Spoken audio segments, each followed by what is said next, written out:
Welcome back to the Roll-Up High Roller community. As always, nothing on the roll-up is to be construed as financial advice. We are just some educators in the DeFi space. Toss us a quick like, give us a share, a repost, send it to a friend who may want to watch this, and finally, give us a sub or a follow. It means the world to help support credibly neutral educational content in DeFi. We're here to educate, empower, and enrich you, and let's jump in. Welcome to DeFi by Design, where we talk all things blockchain and cryptocurrency while striving to educate, empower, and enrich. What's going on, guys? Welcome back to DeFi by Design on the Roll-Up. We are here with a special guest, Qiao Wang, who is joining us for the first time since DeFi Summer 2020. GM, man, how are you? How you been?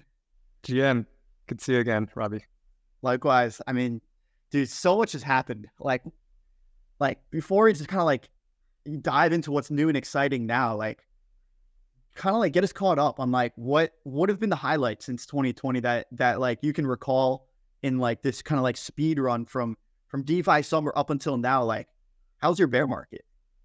I think the biggest thing that changed since DeFi Summer was that DeFi Summer by definition was just DeFi. But these days, there's like 20 different narratives, and there's no way for you to keep up with everything, right? There's like Modular versus Monolithic, there's dApp, there's NFTs, and NFTs really emerged at the peak of the last bull market. There's even DeSci, decentralized science, right?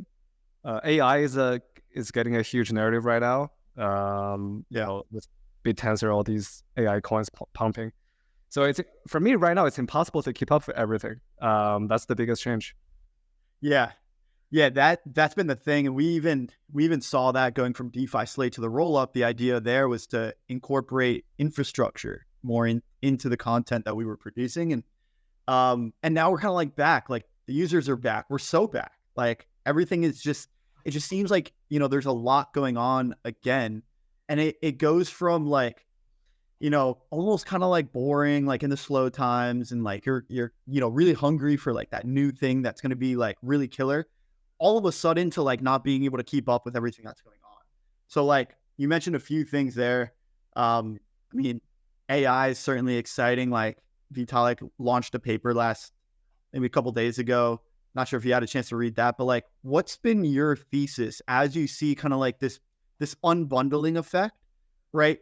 Monolithic is becoming modular, and all parts of the stack, things are becoming unbundled and like more specialized. What's your thesis when it comes to that, as far as like maybe the value accrual thesis of how value accrues to these different parts of the stack?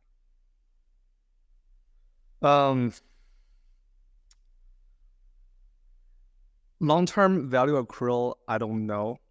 Medium to short term, it's always mind share. That's the 70 IQ in me thinks about value accrual. In the short term, it's really like whoever has the greatest cult, strongest mind share, that accrues the most value. Actually, 𝗵𝗶𝗴𝗵 the other day. So you know 𝗵𝗶𝗴, right? The new main character of CT. Of course. Solana meme god. Yeah, exactly. He posted a poll asking his audience which part of the stack would accrue the most value. And the options were layer 2s, the DA layer, the settlement layer, and I forgot, there was something else. The execution layer is basically the roll-ups, right? Like OP, ARB, Polygon, etc. The settlement layer or the consensus layer is generally the layer 1 Ethereum. And then the DA layer is like Celestia, EigenDA, etc. By the way, Ethereum is currently also being used as DA for most rollups. So then the question is, which one of these parts of the stack will accrue the most value? I mean, like everyone has pretty smart answers, like in the comments.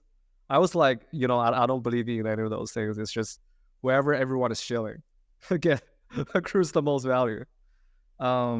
At least that's what I think in the short to medium term, over the course of, let's say, 1 to 2 years. Makes sense. Yeah, it's cool to hear, like, despite how fast crypto moves, short to medium term is still a year-long time horizon. Mm-hmm. And that I mean, that gives perspective as to like the longer term time horizon is then on a scale of like decades, which I think is a prudent investment approach. We all live for like a matter of decades, so like you'd like to think so. So makes sense from the time horizon perspective. And yeah, I also saw the Anom tweet. Did some thinking about that, and yeah, without getting like too like deep in it, I think in the short run, I totally agree. In the long run, I tend to think it's users. Like, I tend to think that like value gets squeezed back to the users who they begin to create this value, kind of goes through this whole loop and ultimately ends back at the users. I mean, we'll see if that plays out. Ultimately, the users are going to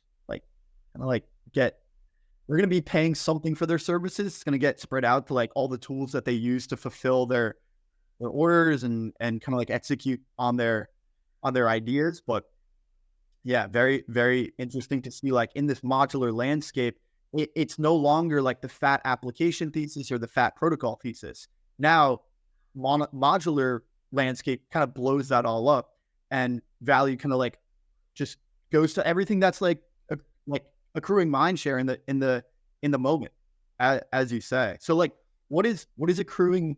When you kind of like go to sleep at night, what's keeping you up? Like, what's living rent free in your mind? I don't really worry that much about the tokens that I hold or the short-term price action. I know it's cliche to say, but there isn't much you can do. I mean, after 10 years in crypto, I just realized I have no edge in the short term, so I don't really think about those things. I run an accelerator, the leading accelerator in crypto. It's called Alliance DAO, and what keeps me up at night is just making sure that my founders are successful, building something that people want, get to product market fit and growing. Yeah. I mean, I'd love to just give you a platform to just like talk about your founders and kind of like the domains that you find compelling, that are maybe at product market fit or close to it. Yeah. I mean, there's really two ends of the barbell. On the one end of the barbell is pure speculation, which, by the way, a lot of VCs and philosophers living in their ivory tower really look down upon. But it is the thing that obviously crypto has found product market fit. So that's I can expand on it more, but that's the one end of the barbell. The other end of the barbell is something totally non-speculative, which is, for example, using stablecoin for payment. Payment is huge. People don't really talk about this on crypto Twitter because it's boring, it's not sexy, you don't make money out of it. But if you look at the data, USDT on Tron is extremely, extremely compelling. The data is really compelling. And anecdotally, if you talk to people around the world, especially in emerging markets, people use Tron USDT in their day-to-day. They use it as a store of value to hedge against their local currency, and they use it as a form of payment, especially in cross-border payment. Because when you make cross-border payment in stablecoin, you don't incur the same kind of friction that the traditional fiat rails have. So it's really the two ends of the barbell. I can dive a little bit more into speculation because I think that's what people care about. But we've there's many great startups coming out of Alliance. Tensor, for example, is the leading NFT marketplace on Salana. Originally, there were like two guys fighting an uphill battle against Magic Eden. That's a really great story. Magic Eden raised like $100 million with like 200 person staff. Tensor is two guys working out of their dorm, and they raised like very little money. Ultimately, just by staying really focused and nimble, they beat Magic Eden. They became number one on Solana. Actually, number one in all of crypto now. Probably very close, similar to Blur, but I would expect maybe a year from now, Solana NFT trading should surpass Ethereum in trading volume, just because. Oh, because trading fees. Yeah, maybe you could expand a little bit on like your Solana NFT thesis. Yeah, it's more of a thesis about Solana than NFT per se. But let me preface by saying I am bullish on both the modular Ethereum architecture and the Solana monolithic architecture. But in the short term, when it comes to speculative products, I think within the next year or so, I expect Solana to surpass Ethereum in terms of volume. Okay, so that's very important. It's volume, trading volume, not necessarily price. So if you look at the price of NFT collections, I don't expect MATLABs to surpass punks, for example. So MATLAB is the blue chip on Solana, Punk is the blue chip on Ethereum. But I do expect the trading volume of Solana NFTs to surpass the trading volume of Ethereum NFTs. And there's a very simple reason, which is that it's much cheaper to trade on Solana. It's 2 orders of magnitude to trade on. I'm not talking about Ethereum layer 1, I'm talking about Ethereum layer 2s. Solana today is 1 to 2 orders of magnitude cheaper than Ethereum layer 2s when it comes to gas fees.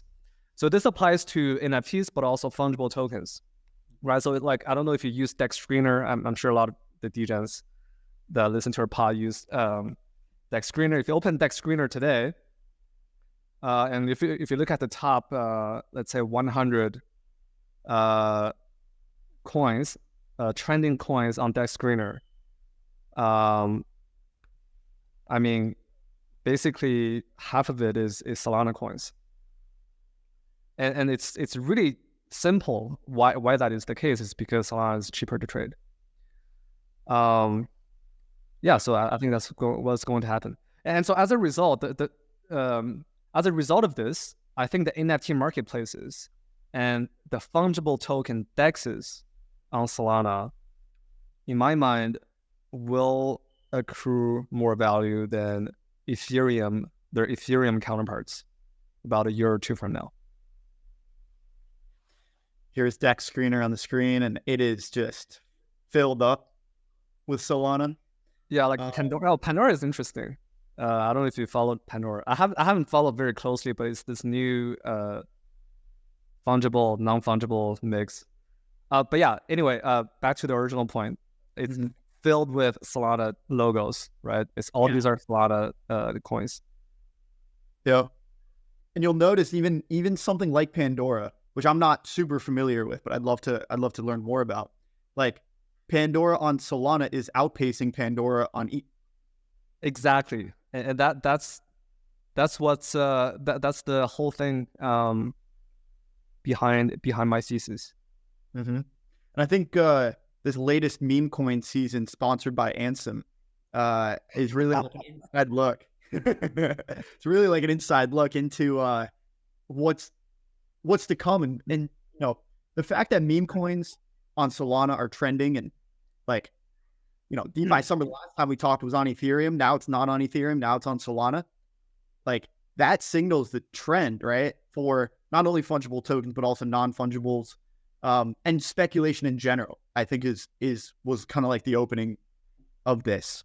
So that makes a lot of sense. And I think that's an important distinction you made, that it's not only cheaper compared to layer 1, it's obviously much, much cheaper compared to layer 1. It's also orders of magnitude cheaper in gas fees than Ethereum layer 2s. Yeah. Okay. But let me give you the other side of the argument, because I've been accused to be a Solana shill, Solana maxi, even though in reality I am not. I am massively bullish on the modular architecture led by Ethereum and to some extent Cosmos. So let me give you the other side of the argument. So you might know 𝗵𝗶𝗶𝗵 and 𝗹𝗶𝗶. So 𝗵𝗶𝗶 is this new layer 2 on top of Ethereum that got $1.5 billion in TVL recently. And 𝗵𝗶𝗶's architecture is very interesting. It's not a rollup per se. It's what they call a validium. So what that means is it has a layer 2 on top of Ethereum as the execution layer. It uses Ethereum layer 1 as the settlement layer, and it uses Celestia as the DA layer. So that's the definition of a Validium, basically. Difference between a Validium and a rollup is that they use a separate DA. The Validium uses a separate DA as opposed to Ethereum as the DA. And the result of this is they're able to reduce gas fees on Manta by close to 2 orders of magnitude. Yeah. And so compared to rollups, not even compared to Ethereum layer 1, it's 2 orders of magnitude cheaper than a rollup. And so, but even then, in terms of gas cost, that kind of setup is similar to Solana. However, I would argue that in terms of security, it's worse than Solana because it is not using Ethereum as the DA. It's using a new DA layer like Celestia, which is obviously much less battle tested. So in that regard, it's inferior to Solana. But this is where the bullish argument about modular architecture counterintuitively lies, which is that even if this thing is arguably is inferior to Solana, there is Ethereum devs that want to do this. And the question is why? And the answer to that is a combination of 2 things. One, this architecture is good enough for them. It's good enough for their requirement in terms of fees and security. They're okay with it. They're okay with the gas fee, and they're happy with the gas fee, and they're okay with the security. And the second part of the argument is there is actually a ton of developers that, regardless of the technology, they want to be Ethereum aligned, and they want to be Ethereum aligned for pragmatic reasons, not for ideological reasons. The pragmatic reason is they get the users, they get the Ethereum users, and they get the Ethereum community to back them. That's really important for them.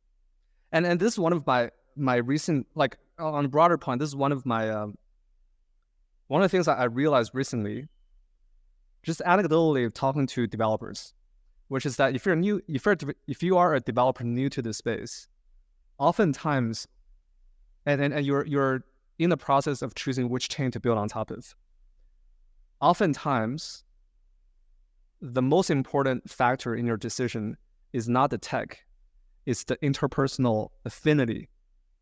If you feel more affinity towards the Solana crowd, you will use Solana. If you feel more affinity towards Vitalik, you will use Ethereum. If your friends are building on top of one versus the other, you will go for that chain versus the other. So the personal affinity actually matters a lot. And this is what's fundamentally makes me think that both the monolithic architecture and the modular architecture are here to stay in the next 1 to 2 years. Beyond 2 years, I have no idea. But next 2 years, both are here to stay. Very, very interesting. Yeah, we did a conversation with Julian from Evo, and he was speaking about the reduction in gas fees, millions of dollars per year that the protocol is saving in gas fees from using Celestia DA, the alternative DA to the layer 1. Saves millions of dollars per year, and that savings get passed back to the users.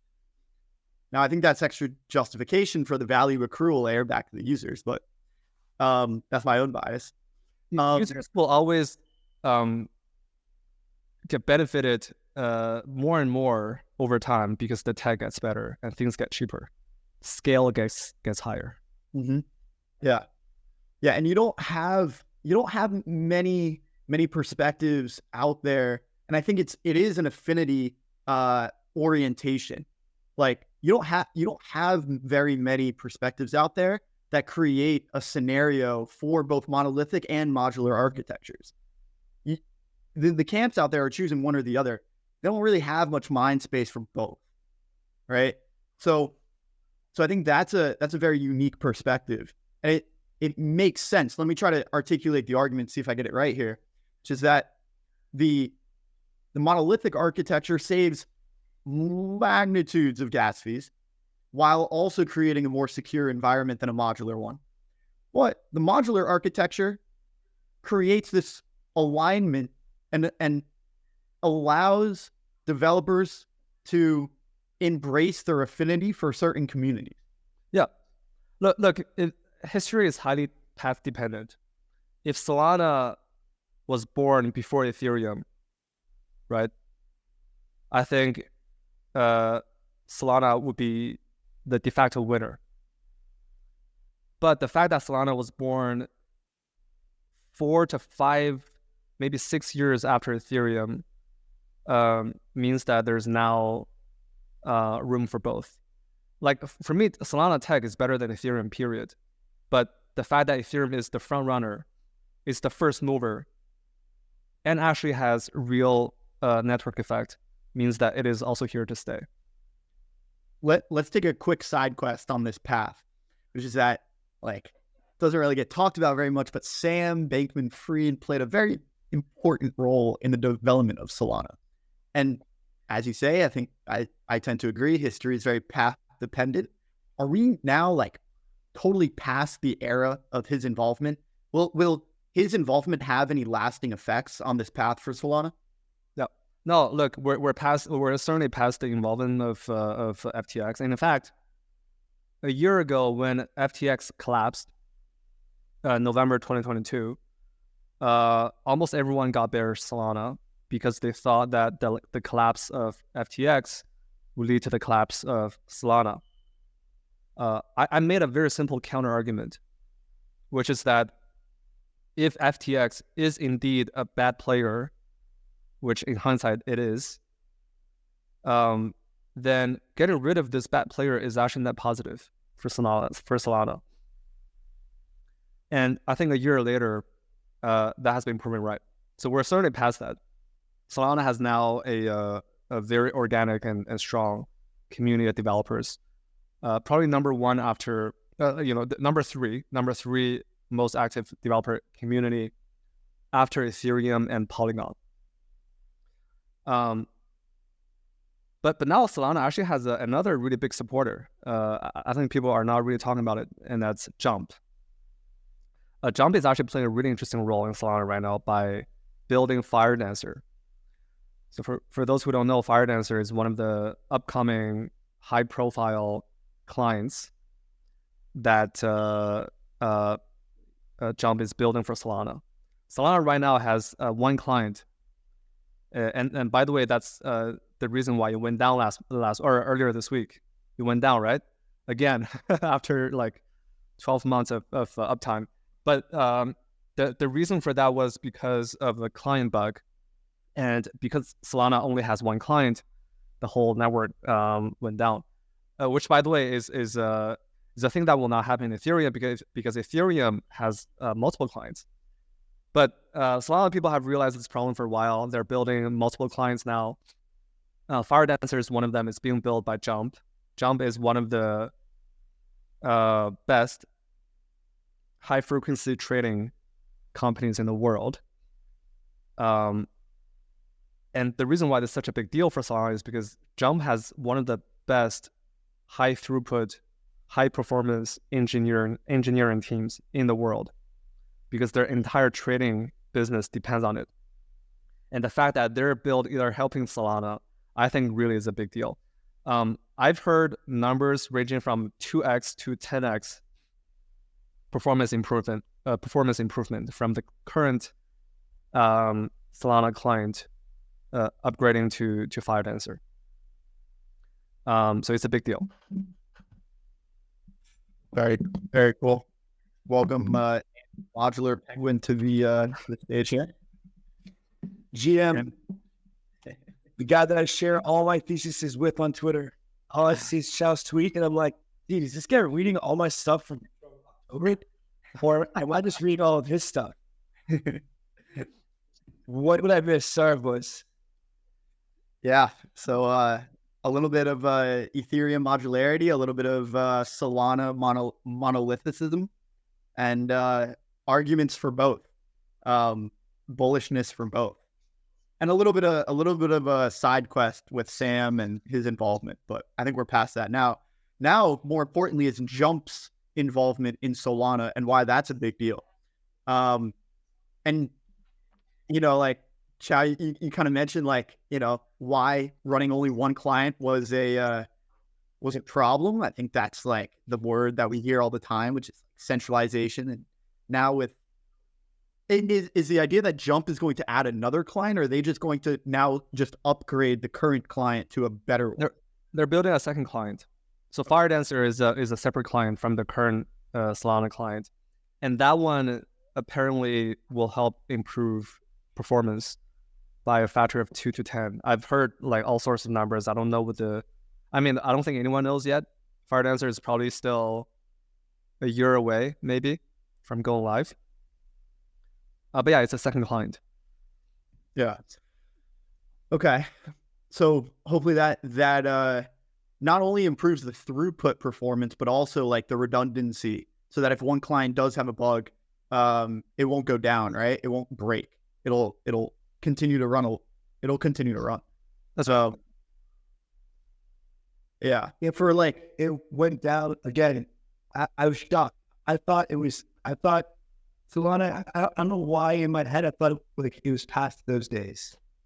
Yeah. I was like, nothing happening, but nope. You know what's funny? Both Ethereum maxis and Solana maxis predicted this happening. So in January, I think the Bankless guys put out a prediction for 2024, and they predicted that Solana was going down. But also 𝗵𝗶𝗶𝗵, the Solana guy, 𝗵𝗶𝗶𝗵. Oh my gosh! Also predicted that Solana was going down. That's really funny. Was there like, I don't know if you guys touched on this, but it didn't happen during the Jupiter drop. It just happened like it was some random morning. It was that mentioned for some reason. Yeah, exactly. I mean, it's a client bug, not a network bug. The Jupiter drop was really bullish for Solana. I mean, I think some people did experience degradation in performance, like they tried to claim the drop and it wouldn't work for some people. But overall, the fact that the network didn't go down was pretty bullish. Yeah, I think I saw something that the founder just put a massive buy wall of like 75 million on the token or something, because there was quite a bit of thought with regards to it. Q token taking 200 million out of the ecosystem. Yeah. But that were very bullish. I put up this tweet that was like, I think the only way that Ethereum land competes with SET and Solana and parallelized high throughput L1s is basically through like alternative VMs and alternative DA layers. I'm curious, like, is there any world where rollups compete with Solana? Like, how does Ethereum? Yeah, I mean, I just thought about this. In the next 1 or 2 years, in the next 1 or 2 years, rollups can compete just by they can compete if the rollup also uses a dedicated DA. That's not Ethereum layer 1. I think a number of rollup teams are actually building their own DA, but in the meantime, the app chain rollups can use Celestia as DA as well. So you guys talk to 𝗹𝗶𝗶. 𝗹𝗶𝗶 is doing that. For example, 𝗹𝗶𝗶 and 𝗵𝗶, they're both doing it. By the way, 𝗹𝗶𝗶 and 𝗵𝗶 are slightly different because 𝗵𝗶 is a Validium and 𝗹𝗶𝗶 is Optimium. So that's the distinction between using ZK proofs versus optimistic fraud proofs. But anyway, I'm digressing. Rollups can compete in the short term in the next 1 or 2 years by offering similar fees by leveraging separate DA. I think security is worse than Solana, but that's okay. Ethereum devs, some of the Ethereum devs will always choose to be Ethereum aligned, and they're okay with this slight degradation in performance and maybe security. After 2 years, I don't know what's going to happen.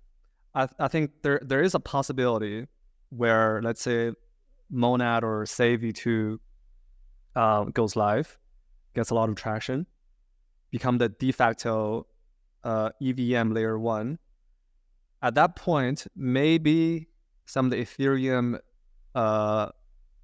dApps will migrate from Ethereum to, say, or Monad, maybe 1 or 2 years in 2 years time.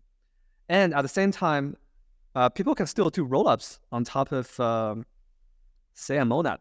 And here's the thing that people don't understand, which is that they think Modular and Monolithic or Solana and Ethereum are mutually exclusive.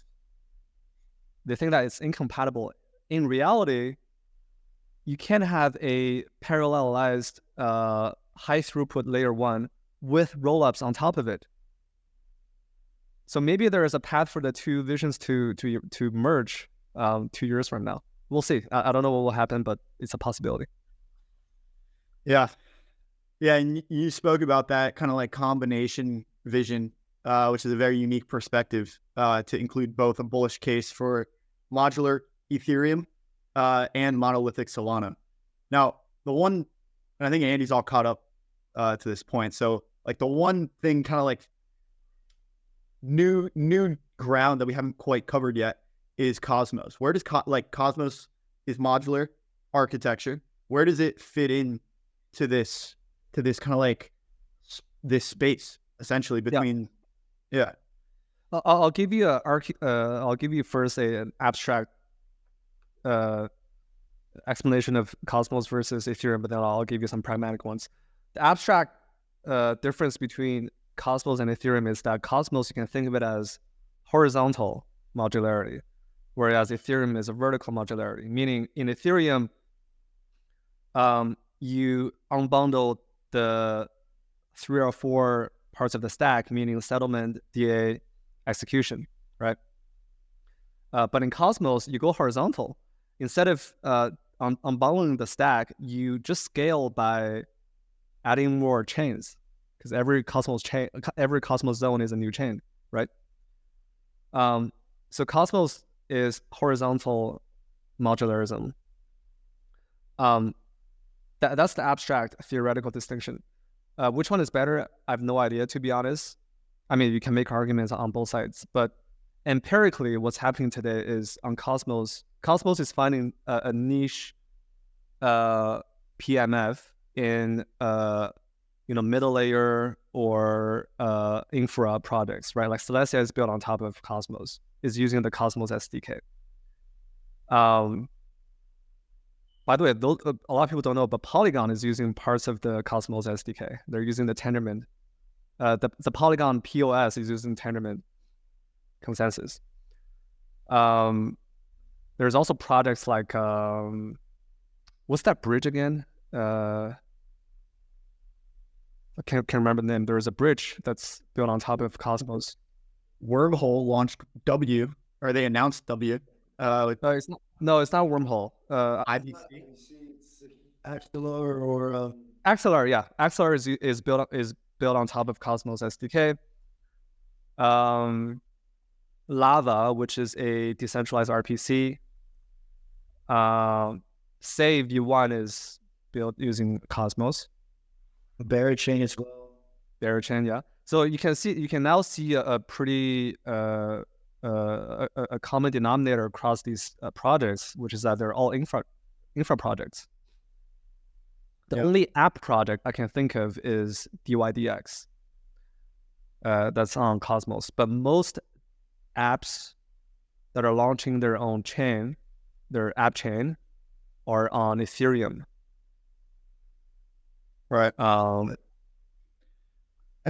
yeah. Ethereum and Cosmos are starting to converge. Like you mentioned, Validiums and Optimiums are now a combination of Ethereum technology and Cosmos technology.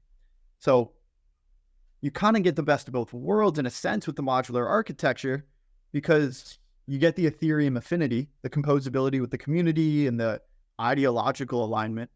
And then you also get cheaper fees, right? Which is possible with like the modular architecture and alternative DA. So you don't get like the cheapest fees, right? Which is the argument for Solana and why speculation is starting to really like thrive there. like a lot of this argument has been like for making the best like environment for speculation. Meanwhile, Tron is over there winning the other end of the barbell. Like, do you think one end of the barbell is going to choose like one end of the infrastructure and the other end choose the other end? Or do you think ultimately these tend to converge? So I think it's going to converge ultimately. Again, there is a path dependency argument in here, which is that Tron actually launched very early in the 2017, 2018 era, in an era where other EVMs weren't production ready, like the cheaper EVMs weren't production ready. And Tron launched first. For some reason, they decided to go payment, which, by the way, really speaks to how prescient His Excellency Justin Sun is. What a guy. But where the path dependency lies is that they launched the USDT before everyone else, and they got support of Binance. Binance was a huge distribution channel for Tron in emerging markets, because in that period, Coinbase was focusing on the US, still is today, relatively speaking. But Binance won the rest of the world in the 2017, 2018 ICO era because they're like more Wild West, YOLO kind of exchange. So they were a massive distribution channel for Tron USDT. I think that was ultimately the reason why Tron USDT became the standard today. In a parallel universe, if things happened in a different order, things would have been different. And that's the path dependency argument.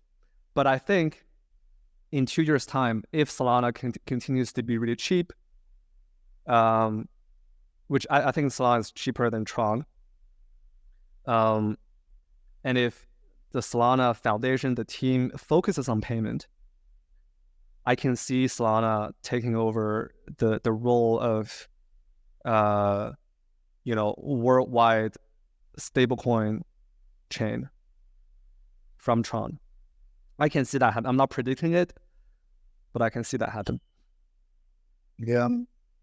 I was telling a guy earlier that onboarding somebody new is much easier to go. It's much easier to bring you into NFTs on Solana, or even just DeFi on Solana, in a sense, than some of these roll-ups that are just a little bit more complicated, a little bit more expensive, and not as and this guy just kind of like a Ethereum bad.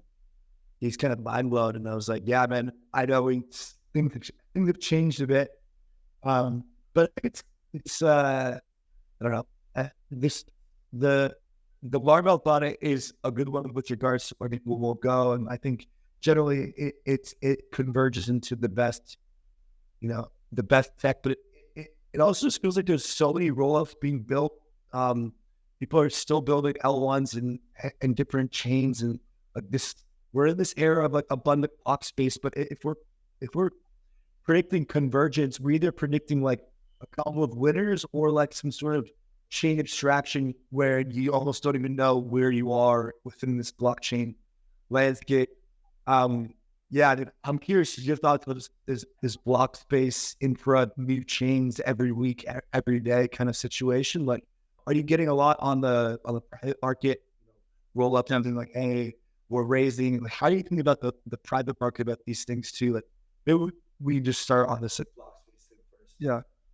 Look, the other day there was a really funny tweet that investors are pushing their portfolio companies that are building apps that can't find product market fit to rebrand as a layer 2. It's funny, but there's actually some truth to it. There's truth to it because the moment you rebrand as a layer 2, you're just gonna get an infinite bid from the market, because the market will now price you against other layer 2s. So look, I mean, there's going to be a continued proliferation of layer 2s in the coming years. At the equilibrium, I don't know when the equilibrium is, maybe 5-10 years. At the equilibrium, I think there's going to be a handful of generic layer 2s like Arbitrum, Optimism, Polygon, but not too many. Maybe a handful, maybe 5. I don't know what the number is, but maybe 5. Plus a very large number of app chain rollups. So rollups that are dedicated to a particular app, such as Avo, right? I think that's what's going to happen.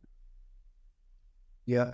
And so on the private market side now, like how do you kind of, I don't know how much early stage investing your alliance have done, and maybe it's but like I feel like the deals were so good in Q2 2023, Q3, Q4. Now I'm starting to get a lot of shit on my in Telegram. But I'm curious how you're thinking about balancing your like private portfolio in these types of infra plays or roll-ups or new chains with like, okay, well, let's take advantage of the activity in the liquid market, airdrops, these types of things. Like, I'm just curious how you're thinking about your liquidity and also about like the froth in the private markets and valuations and things. And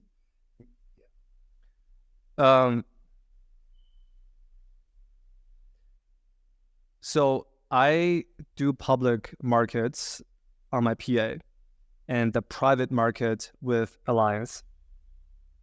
So just put that out there. So at Alliance, we exclusively focus on private, early stage, first check-in, supporting startups from the beginning when no one believes in them. Sometimes when the founders don't believe in themselves yet. So that's what we do. I would say that in general, last year was a great year for venture investing because the valuations were so bad, so low last year. Everyone was bearish. By the way, VCs, the average VC is, to me, they're no more sophisticated than average retail. Well, that should be worse, man. They are somehow they're slower to quit the switch of their bias. They're fearful in the bear and greedy in the bull, and that's what's happening right now in both liquid markets and venture market. So VCs are now getting really bullish, feeling FOMO, writing a lot of checks, but at valuations that in many cases don't make sense to me already. I mean, like the public market hasn't even made all-time high yet, and so I'm really surprised that some of these deals are getting done at like such high valuations. But the nice thing about what we do is we have standard deals. We're first check-in. We believe in founders before anyone else do. And we often have no competition because no one believes in them. So the structure of our program basically self-selects into the most contrarian deals. So we're able to invest some really great founders at fair valuation. Now, what you say is the overpriced valuation in today's term for an infra project, like 200 million FTVs, 300 million, 500, 100, or less, or more. I mean, it's project dependent, but like, let's say you're run-of-the-mill DA layer, you're run-of-the-mill L2, or you're run-of-the-mill, give an example, but prefer to just, I'm just curious in what, like, because I know in 23, it was all between 10 and 50 million FTV for pretty much every project, no matter what it was. Yeah. I mean, obviously there's some solutions, but I mean, right now, pre-product infra projects, I've seen anywhere between 100 mil to 1 bill. Yeah, pre-product. Yeah, pre-product. So what is your thesis? Are you like, I know there's this big sway between crypto, VC investing in infra and kind of disregard it because of like, infra makes the money is basically that's like the mantra in crypto. So like, what is your thesis with Alliance in the early stage? And then you need to talk a bit more about kind of what you're up to, or kind of at least some of your thoughts on some of this modular stuff in the liquid market as well. Yeah, I mean, we'll do infra projects if valuation is fair, but most of them now are not.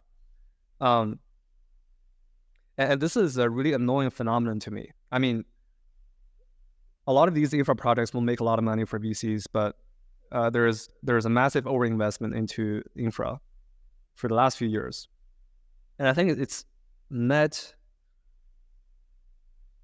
negative to our space, to be honest. But there's a huge incentive for everyone to play this game because infra projects get the most mind share, because you can dream big about infra projects.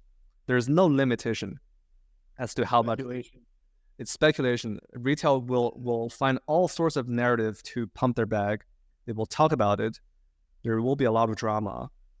The various infra projects have nemesis, and there's just continued drama and hype between them. And so exchanges, knowing this, they will list infra projects. They prefer to list infra projects because they get a lot of story and therefore a lot of speculation, therefore a lot of volume, and therefore a lot of revenue for the exchanges. And if exchanges list them, then valuations will go up. That's why infra projects can command much higher valuation than app projects. And as a result, VCs will prefer to invest in infra versus apps. It's a vicious, I mean, you can call it virtuous, or vicious circle, depending on how you view it. But it's a self-reinforcing circle. And everyone has so much incentive to play this game, and that's why ultimately infra gets over-invested. And I think it's bad for the industry. Yeah, is it like holding us back in a sense? Like it's like keeping us early because we keep investing in, like collectively we keep investing in infra, which doesn't, it keeps the dream, it just keeps like postponing this killer app a little bit later down the road because they don't get as much funding as the infra that it's built on. Yep. Yeah. And the other side of the coin would be like, well, you couldn't have built a killer app without privy𝗏, and somebody funded privy𝗏 as an infra project back in the day, yada yada. But like ultimately, yeah, I mean, yeah, you get a gaming deal. I got sent this pitch for a horse racing game. I was like, dude, like I just like there's no way that you can like think about this logically from like a early stage perspective compared to something like, I don't know, any of the projects that you had mentioned in Cosmos. Like, it's just like it's so tough to see the value through there, and a lot of that infra stuff is like B2B. So I don't want to get too deep in the private markets. I don't think too many people. I mean, people can. Qiao, is the thesis necessarily contrarian? Like you mentioned, like the thesis on the alliance side is like, investing in projects, first check, when even the founders don't believe in themselves. And like, you tweet that you're going to launch an infra project. All of a sudden, everyone believes in you. All of the VCs are, throwing money at you. So like, is it necessarily contrarian? Is it necessarily like early? Is that kind of like the differentiator? What is the fact, like an application that's raising is going to be like contrarian to like the rest of the market when everyone's doing infra. So if the idea is like to kind of like position exposure in places that the rest of the market isn't really looking at, you would look at the applications. Is that the main focus? Yeah, I mean, it's not necessarily contrarian. It's just, again, we'll do infra if valuation is fair. Mm-hmm. We'll do whatever, but we tend to shy away from more hyped up sectors. Yeah. Cool. I would ask you directly if you're staking your Chia for airdrops, but we'll just leave that for another day. I will ask you in a way, which is, I have this thesis that we're doing this shorter cycle. So we're doing these like speculative bursts rather than these 4-year cycles. This is due to market maturation. It's due to, again, kind of a contrarian perspective with regards to everybody thinks that we're in a 2-year bear bull followed by a 2-year bear. I kind of have this thesis that it's possible that Bitcoin could absolutely just rip to all-time highs in the coming weeks to months. And we can see actually a cycle at quote unquote top on like majors sooner than people expect. This is all very short-term speculation, but this would be something align this idea of shorter cycles.